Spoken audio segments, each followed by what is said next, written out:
wabarakatuh. Assalamualaikum warahmatullahi wabarakatuh. Selamat pagi, salam sehat. Saya Nur Fajrina Kisina SPD. Saya seorang guru yang bertugas di SMP Negeri 9 Mantangai 1 Atap, Kabupaten Kapuas.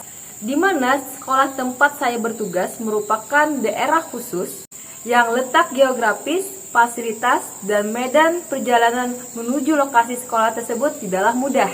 Memulai hari dengan menjalankan aktivitas sebagai seorang guru setiap pagi dengan berangkat ke sekolah. Sekolah SMP Negeri 9 Mantangai 1 Atap, tempat saya bertugas, terletak di Desa Seahas, Kecamatan Mantangai, Kabupaten Kapuas, Provinsi Kalimantan Tengah. Desa Seahas berjarak lebih dari 100 km dari pusat pemerintahan Kabupaten Kapuas dan lebih dari 20 km dari Kecamatan Mantangai. Desa ini terletak di pinggir sungai yang sangat luas. Untuk menuju lokasi desa, kebanyakan masyarakat menggunakan transportasi air. Di Desa Seahas tidak memiliki aliran listrik. Mereka menggunakan tenaga surya. Karena sudah adanya jalan darat selama 1 tahun ini, saya menggunakan sepeda motor dengan jalan yang sangat berbatu dan melewati banyak pohonan. Setelah berkendara sekitar 40 menit, akhirnya tiba di tempat pelabuhan feri. Kemudian menyeberang menggunakan feri penyeberangan yang dibuat oleh masyarakat sekitar. Untuk menyeberang menggunakan feri, kita harus menghubungi petugas feri terlebih dahulu untuk dijemput dari Desa Seahas. Dengan menyeberang menggunakan feri memerlukan waktu kira-kira sekitar 15 menit dengan biaya Rp5.000 untuk 1 kali penyeberangan ke desa. Sampai di desa, kemudian kita berjalan kaki melewati beberapa rumah warga dulu dan menuju sekolah sekitar 5 menit.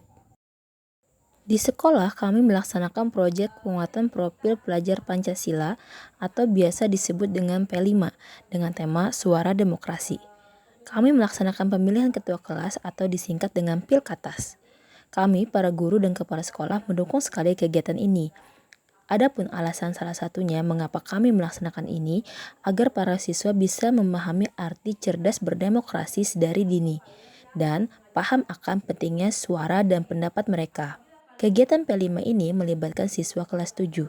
Sebelum memulai kegiatan P5, saya beserta staf guru yang lain mengadakan sosialisasi terlebih dahulu tentang pemilihan ketua kelas, menjelaskan bagaimana pelaksanaannya dan tahapan-tahapan yang nantinya akan dilakukan dalam pelaksanaan P5.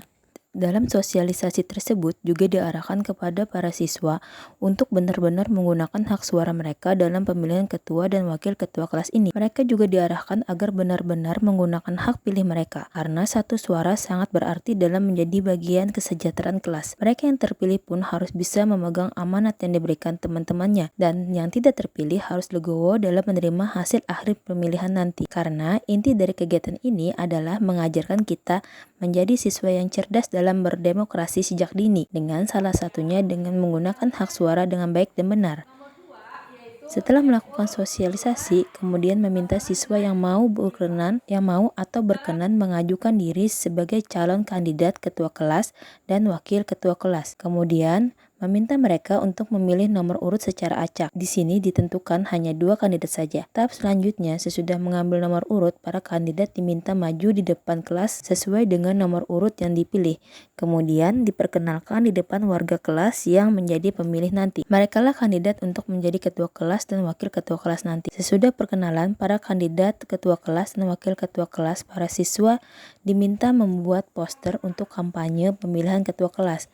Mereka membuat kata-kata untuk mengkampanyekan diri mereka kepada teman-teman di kelas, apa harus memilih mereka sebagai ketua dan wakil ketua kelas. Meminta mereka bekerja sama satu sama lain untuk membuat poster merupakan kegiatan yang sangat seru sekali.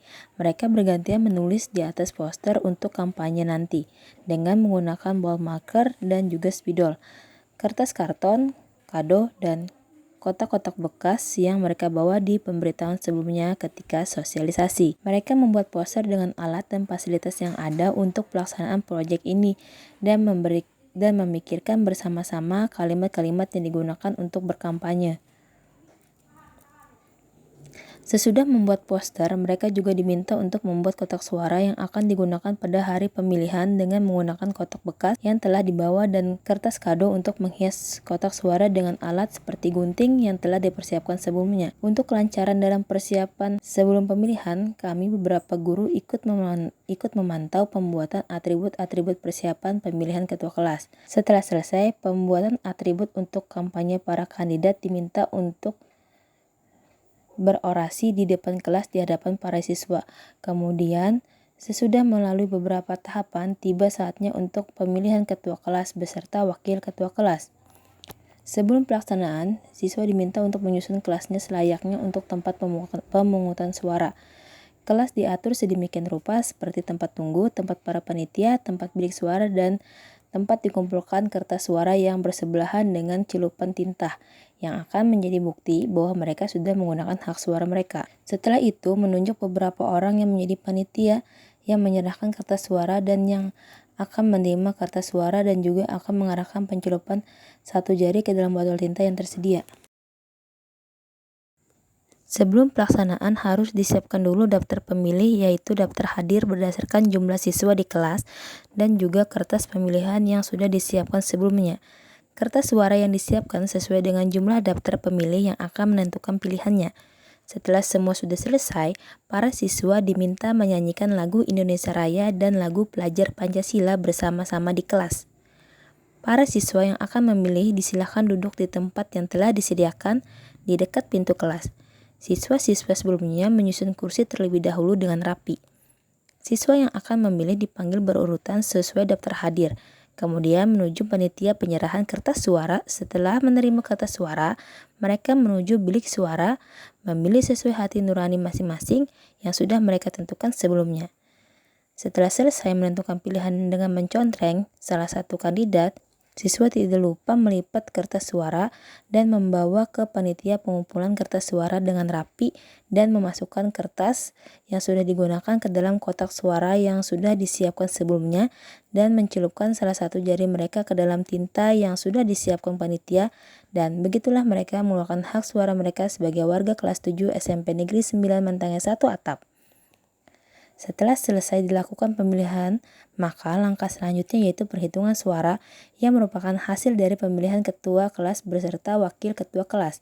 Salah satu siswa diminta untuk membuka kotak suara di hadapan para siswa dan salah satu siswa diminta untuk menulis hasil perhitungan suara di depan kelas sambil dibimbing oleh para guru.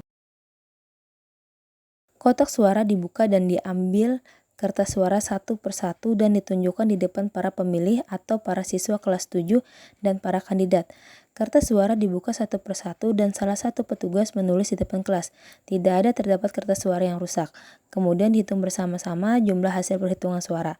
Terdapatlah kandidat dengan perhitungan suara tertinggi dan dinyatakan sebagai pemenang dalam pemilihan ketua kelas atau Pilkatas.